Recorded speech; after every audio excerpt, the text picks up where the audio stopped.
فاطمہ ہمیشہ سے ایک پیاری اور خوش مزاج عورت تھی۔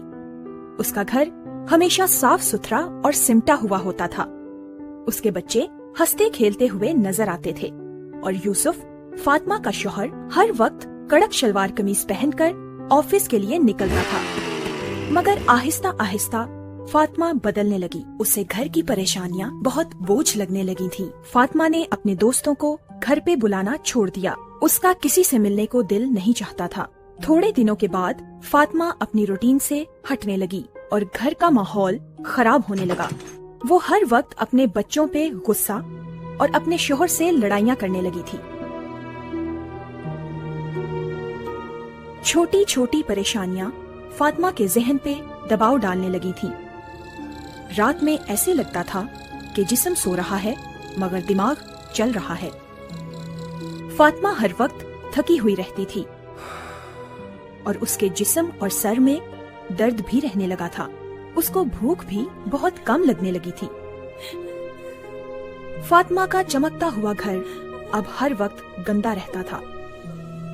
فاطمہ نے اپنا خیال رکھنا چھوڑ دیا اور اس کا دل اب کسی کام میں نہیں لگتا تھا۔ وہ سوچنے لگی تھی کہ اب کسی طرح زندگی گزر جائے۔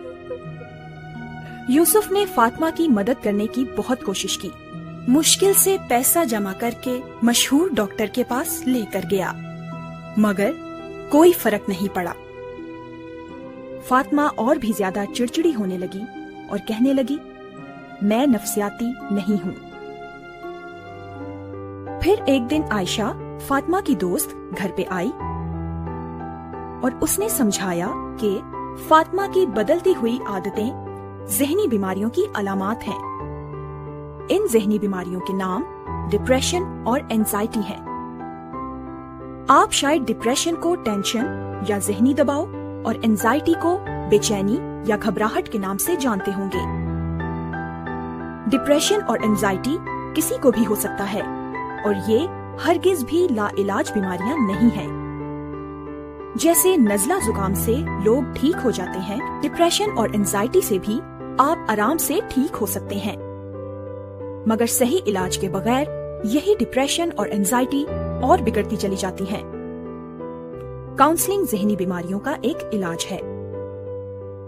کاؤنسلنگ کے ذریعے دوا کے بغیر بات چیت سے آپ کی پریشانیوں کا حل نکالا جاتا ہے اور آپ کی زندگی میں سکون اور فریشنس واپس لائی جاتی ہے۔